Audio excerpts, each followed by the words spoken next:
Hey everyone, Norm here. Just wanted to do a little quick vlog about a couple of things that's come up in the last week. On the first, most importantly, being that I'm not going to be streaming. The main reason for this is that we did it for I think 6 days. A little bit before Overwatch, we did some Civ 5. When Overwatch came out, we had around a 16-hour stream. You know, we attempted a 24-hour stream, but got about 16 hours out of it. I think we did a few hours here and there as well right after that.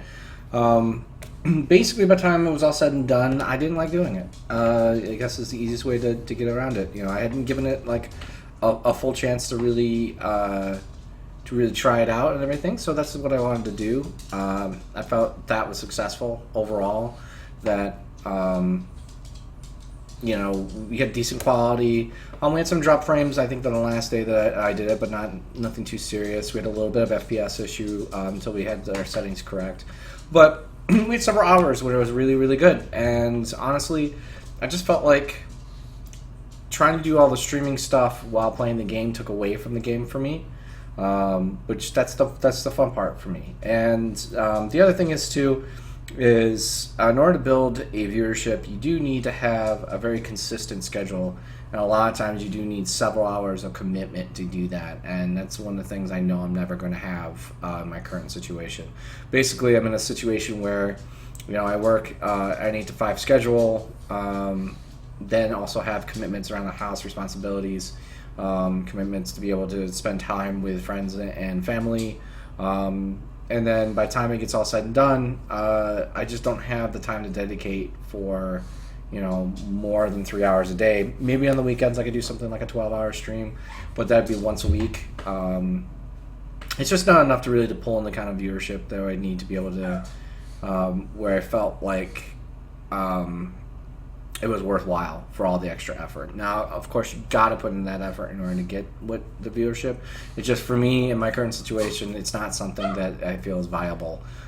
So between those two things, I decided I'm going to not stream. But I am still going to provide videos whenever I can, whenever I feel like it.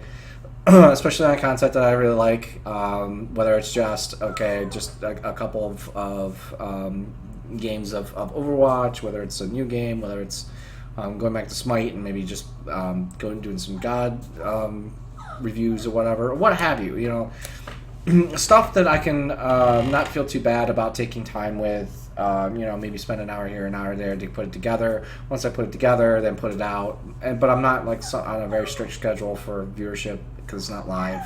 I can just put it out there whenever people want to see it. People can see it whenever they want, and on their own time frame. Whereas I don't have to be online and have set schedule in order to see me, in order to pull people in that way. So, again, if this was something I was going to do as looking to do as an actual job, that's a little different. But right now, this is a hobby for me. So it doesn't fit. It just doesn't work. Which is fine. Not everybody's set up to do that. Not everybody's got the level of commitment necessary. Not everybody's got the means necessary. Not everybody's got the willingness to. So, and I fit in a couple of different those categories. So, no more streaming. I will probably. I need to do some updates on my my stream channel just to spell out. Hey, I'm not a streamer.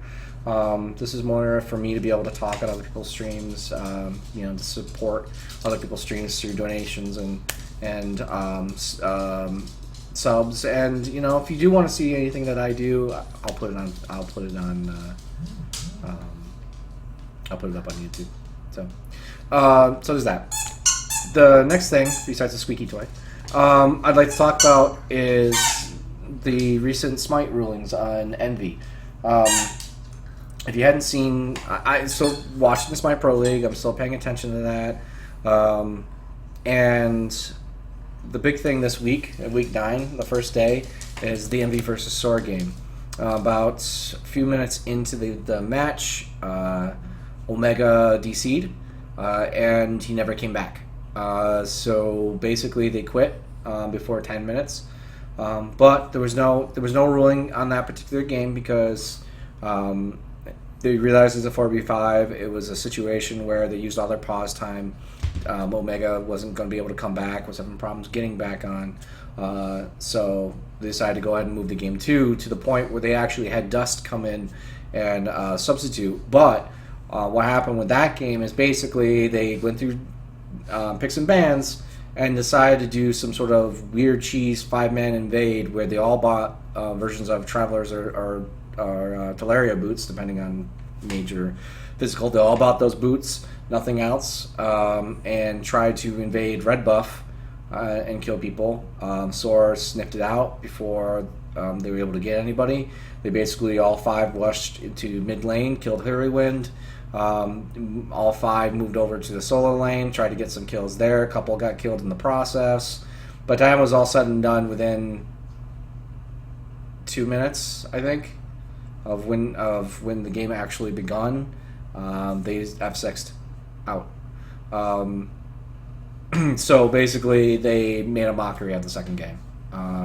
There's no other way to put it. They basically, it's one thing to cheese strat and realize it didn't work, but at least continue to play out the match. It's another to just poke fun. Before I get into my opinions on that, as a ruling, competitive ruling, all 5 members of that team, not Omega but Dust, this is basically on game 2, we're all fined $500 for an early surrender.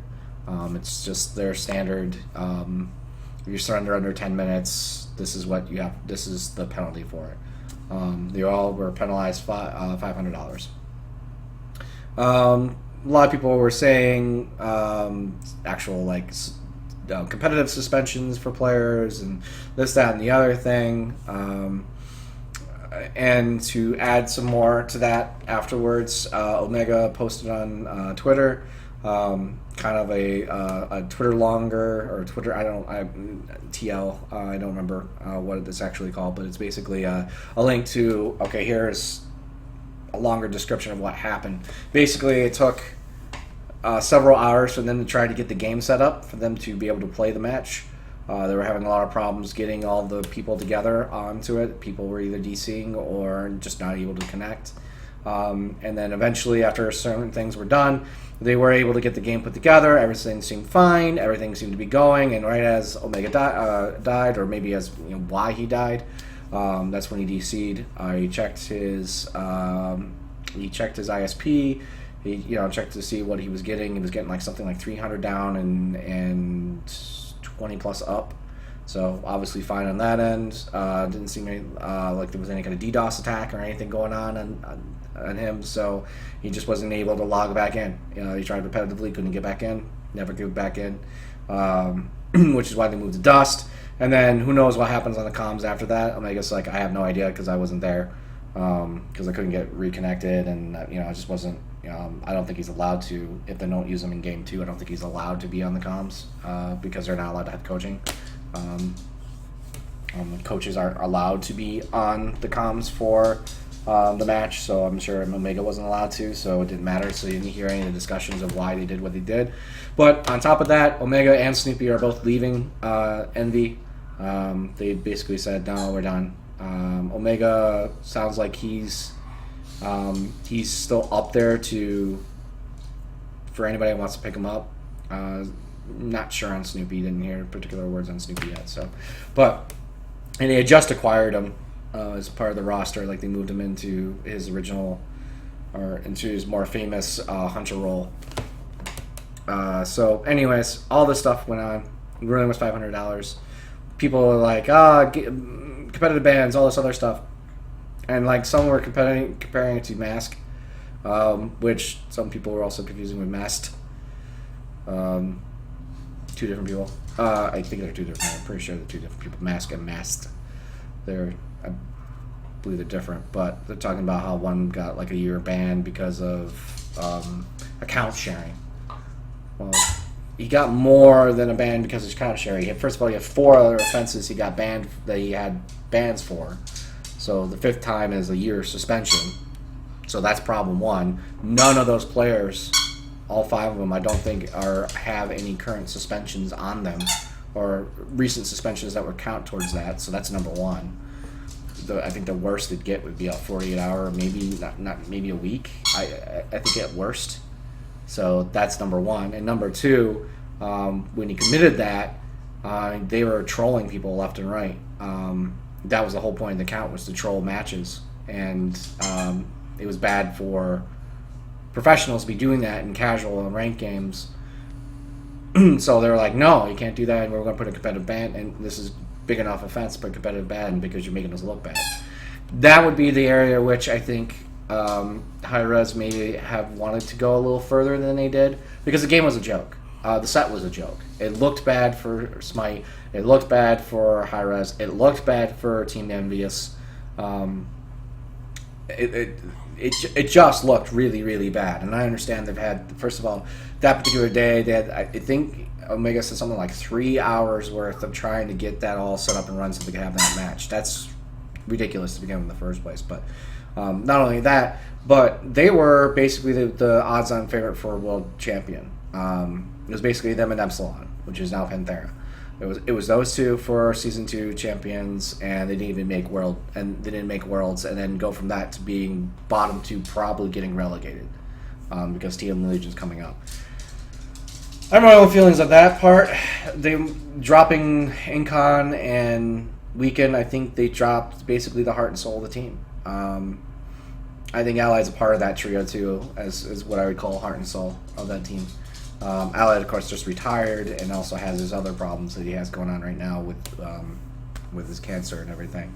So obviously, wish him the best. But so I mean that he is where he is. But dropping Incon and Weekend, and I understand they're like, oh, they kind of underperformed and all this other stuff. It's like, yeah, but for like 9 months plus, they didn't underperform. They, Incon was shot caller. Weekend is probably really his analysis and the way he handled season 2, coming in, picking a lot of frontlayer type junglers like an Odin, really threw people off and took them a very long time to adjust before they finally figured out at least how to deal with that.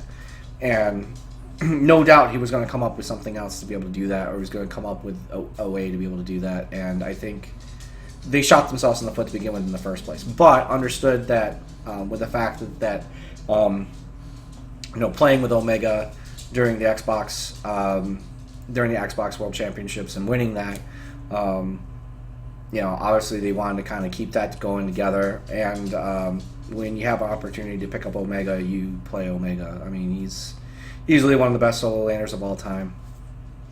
You play him. I get that, but in the end, as it seems to be turning out, huge mistake. And now Omega's gone. So one of the main reasons you dropped Incon, and one of the reasons Weekend left, because apparently Weekend and Omega weren't doing too well together. Not that there was any particular bad blood, but they just weren't meshing very well personality wise. And they felt like Weekend was underperforming, which he agreed. That now these guys are gone, and they got on Team Allegiance, and they're seeing success with Team Allegiance, which I'm glad for them, because they're two of the players I like. I like the most on a team. Although there's other reasons why I like the other members of Envious too. Kiki, just being a good role model just off the bat, and Cyclone just crazy, just fun to watch. Anyways, I'm kind of rambling here, but point is, I think that overall the ruling was correct. I'm a little surprised there wasn't at least a little bit more, maybe even just docking on their last game, basically forcing them to be in relegations after that, which might have been a little, just a tad bit harsh, but at the same time, they really made Professional Smite look really bad. Hi-Rez had the opportunity to review the games first, which I know doesn't sound like they do, because they want reactions from the commentators to be pure. But it's probably gives them pause to rethink that and actually review the games first before posting them. They could have been like, well, you know, because of technical difficulties, you know, they couldn't play, and you know, they could at least put out something out there. And maybe they wanted to show it. Maybe they did review it, and maybe they wanted to show it and go, hey, look, this is what happened, so people at least knew what happened. Obviously, the commentators were caught by surprise. Maybe if they had reviewed that, let the commentators know, look, shenanigans happened in Game 2. It's not a real game. Feel free to have some fun with it. But commentators seem very pissed that it happened too, and they have a good reason. But yeah, I was kind of surprised it wasn't a little bit more than the $500 fine. It's basically the same. I believe that's the same fine they use when you use a skin that isn't okay, because some of the skins they're not allowed to use. It's much wider. It used to be you had to use the standard. You literally had to use just the standard skin, and that's it. At least this time around allowed the usage of other skins. You just can't use the mastery skins, I believe, are their own skins. And there might be some one-offs because of possible competitive advantages because of it, because of color or what have you. But anyways, right ruling, right reasons. Purely the fact this is really their first time offense with pretty much everybody involved. I think the one person that I think I'm most surprised about that allowed that to happen was Dust. It's his opportunity to actually show himself as a player,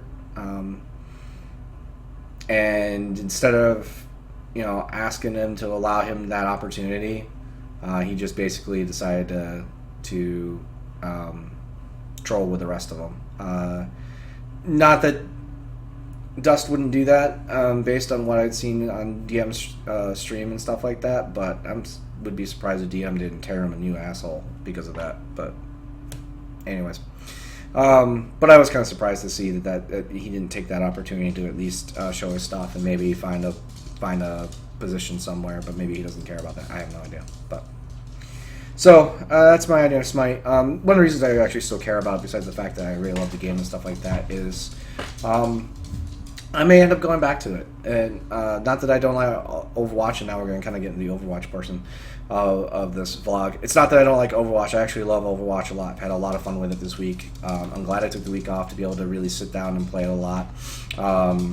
But the only complaint I would have about it is without competitive mode right now, and I know they're working on it, and I'll get to that in a minute. With just quick play and even the match of the day thing, it just it can feel very samey very quickly as soon as you get a few enough matches in. Group comps and stuff like that, I think we'll once they get by some certain things, we'll make it a little bit better. Like right now, it's like everybody plays Reinhardt as tank because everybody's got this idea that well, he's the best tank, he's the most defensive tank, so obviously he's the guy you want to use all the time, every time. And that's not right. That's not true. It's true that he's the best defensive tank, bar none, no problem. I get that. But he has weaknesses. The fact that he has his shield up all the time means he can't do anything else. All he has is his shield up. He's not doing damage. He's not doing control. He's not doing anything else other than his shield up. And if people play correctly, which is basically break that barrier, as long as there's nothing really happening that's more pressing, just break his barrier. And then he's got a bunch of time where he doesn't have barrier, and you can just either pile up on him or pile up on everybody else. You can just bum rush him at that point. I would think people will start seeing that, yeah, he's the best defensive one, but I think that means he works great in certain maps, for sure. But in other maps now, you want to be using other tanks. So I think once group comps start kind of really, you get this meta of this group comp countering this group comp during the match, and now you got to think about, okay, well, I'm going to switch into this character now because, I'm going to switch into, say, Soldiers of 76 because there's a Pharah on the other team that's giving us some problems, so I'm going to switch into 76 so I can, because it's easier for me to hit her, because 76 is basically hit scan. So he does really well against her, even in the air, because she's or Widowmaker or what have you, something with hit scan that I can hit her in the air and get her out of the air and then not have to deal with her. Say I'm playing like a Junkrat and all of a sudden it's like, okay, there's a Pharah now. It's like I do 0 against a Pharah as Junkrat because I have no way to really target her in the air, so I need something else to be able to deal with that. Things like that. Once I think it becomes a little bit more apparent, even playing in a quick play, I think things will get a little better. But, thank you, Francis. But I think right now it's a little too samey. And I think one of the other issues is that I'm basically forced to play support and tank all the time because there's a lot of people that don't. I'm not saying that every single comp needs a support. I'm not saying every single comp needs a tank, but majority do. At least it feels like that right now. Maybe when skill level goes up where it's not as necessary, either for whatever reason, you can kind of get away with it. But for right now, the way things feel, it feels like these things need to be there. And without them being there, you definitely feel at a disadvantage. So, with the youngins wanting to play all the offense because you want to get all the kills, or people who haven't played the game a lot and really have gotten themselves into that objective focus yet, it's a tad bit frustrating. Not too frustrating because I still enjoy. I love playing the support characters. They're great. Symmetra's easily become probably my favorite character to play. She's awesome. She's a lot of fun to play on defensive maps, but you can't really play her on offensive map as an offensive team. It just doesn't work. So then I have Zen, and Zenyatta is like great on offense. Really, really sweet character. They could bring a lot. But anyways, so there's that problem. Once competitive mode comes out, I'm sure that's going to reinvigorate the juices. It kind of depends how they do it. For those who don't understand why there isn't a competitive mode right now, even though there was in beta, is that, and they posted this, so I'm sure you do know by now, but just to kind of cover our bases here. They didn't like how it was set up. There were a couple of the complaints. One complaint was the fact that it was only a month. The season were a month long. It wasn't enough to be a time to be able to build a meta, build up any kind of anything with it. Their thought originally was like, well, at Hearthstone 1 month season seemed to work well. Why don't we do 1 month with this? And it just isn't enough time. So it looked like they're looking towards more of a 3-month season. The other is the way that they did your progression was that basically if you played enough games, you would progress to the highest tier. It wasn't like anything like League or anything like that when you needed like a certain amount of wins or a certain percentage of wins, and there wasn't anything like that. So basically, there were people, and I think they figured it out. You needed a certain amount of games, and you could basically just play enough games to get to the top level. And I think it was reported as like a 41% win rate. That's atrocious. 41% win rate, and you're at the top tier? No. That's not competitive mode. That's grind mode. You just grind games and then you get there. You need some sort of MMR, and there's plenty of things for them to look at. They could look at like a League of Legends or Smite, where you earn so many points, and then like once you earn like 100 points, and you get a promotion game. You win your promotion game, you move to the next tier. Something like that. I'm not suggesting that because the one thing I don't like about that is the promotion game aspect. Promotion games aren't great because you're like, if you have a DC or how do they deal with while they're in a competitive match if somebody leaves? Is there are they gonna be kicked out of competitive matches for like 30 minutes or something like that? Is there gonna be a penalty for doing that? Are they gonna be able to bring somebody in the middle of a match, which seems a little rough to do on a competitive match where you got people dropping in and out of the match? There's nothing competitive about that. You're basically playing quick play at that point. So there's things they're gonna iron out. They're hoping to iron out mid-June. I really hope it works out because I think it's a competitive mode that's going to want to keep me playing the game. If I'm just playing quick play all the time, it's not going to work. Because right now when you're playing quick play, you kind of want to do the best strategies, play the best characters. and feel like trying to win for that. Whereas if they have a competitive mode, okay, now I can say that for competitive mode, and now I can try stuff out and like in a practice in quick play and try to practice like maybe there's a new character I want to learn. Like I would like to work on my diva to kind of figure her out a little bit more, figure out where I can play her, where my strengths would be to play her and stuff like that. Well, I can do that in quick play, but I can not play her in competitive and just make sure I play my best stuff in competitive. I don't have that option right now. Running quick play is the only place you play to try to win games. So, and they pretty much said that. It's like, we want quick play to be a casual environment, we want competitive to be a competitive environment. So, and they want quick play to be the place that you try out new stuff, try out new things. And they want competitive mode to be the place where it's like, okay, we're actually high level play, people playing their best stuff. So I hope that pans out. If it doesn't pan out, I do see myself either going back to Battleborn, because if they put it in competitive mode, because they do need one as well, same reasons. But I would play that because it is I do enjoy that game. I think the game has just as much potential for competitive esport as Overwatch does. And not that I feel I'd be a professional in esport, but I do. But I like playing competitive games. I think it's got very similar potential to be a very competitive game. The only thing I worry about as far as that game's concerned is an audience, because there is a lot of cross-pollination between this and Overwatch, and obviously Overwatch being the Blizzard game that it is and having all the hype it had, has captured the lion's share of that the people that would play one or the other, myself included. So I might go back to Battleborn.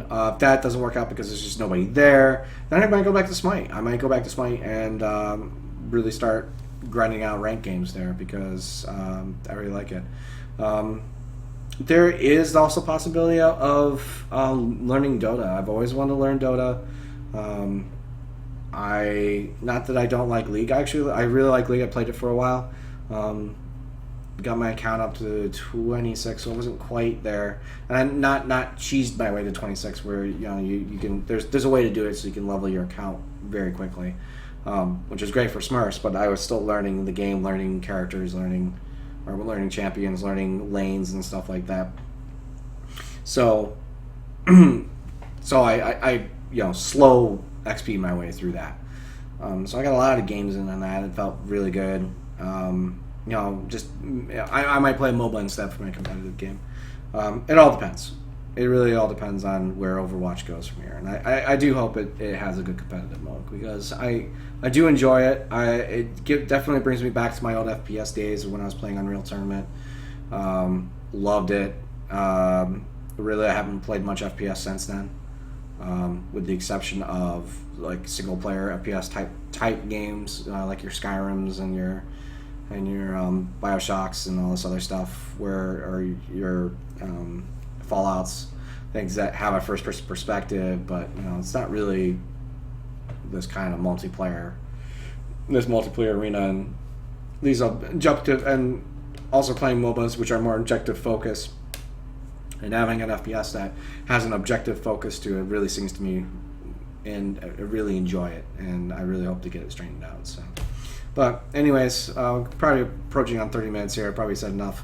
I'm fighting games. I can get back into that too, because I love that, and love the new Guile that came out for Street Fighter V, and really looking forward to the other characters they add. That might also bring that back. But anyhow, thank you guys for at least watching this, and for me explaining what's going on and my thoughts on certain things going out there in the gaming world. Just the last quick thing I want to talk about is what's plans, and plans are very fluid right now. Just playing Overwatch. I mean, as much as I just said about the Overwatch seeming very samey and stuff, I'm still loving it. It's only the first week. I'm going to continue playing it. I will probably play it all the way up until they release their competitive mode, just to see where that ends up. But the only thing that might take me away is I don't remember when the next season of Diablo is coming. I think there's still like another month and a half for the current season. I can't remember. But when the new season of Diablo comes out, I would probably switch to that just to play that because I really love those Diablo seasons. They're very fun. I played season 5. I played a sorcerer, a hardcore sorcerer, had not a wizard. Sorry, not sorcerer, wizard, and which I hadn't played wizard hardly at all throughout my entirety of playing Diablo 3, so that was fun. And then I played witch doctor, which was one of my favorite classes, and played that through. Definitely looking at monk for my next season, just to play through that, and I'll probably rotate through all of them as all the seasons come, because they did a great job with really invigorating that game, and the seasons were a great idea. And I hope they're able to have that same spark with Overwatch. That would be great. But anyways, so Overwatch. Possible Diablo season when that comes out. If competitive mode goes poo-poo, it seems like I might be going back to MOBAs with a possibility of Dota, most likely being Smite. So that's where we're at. Thank you guys for watching, and I'll see you guys next time.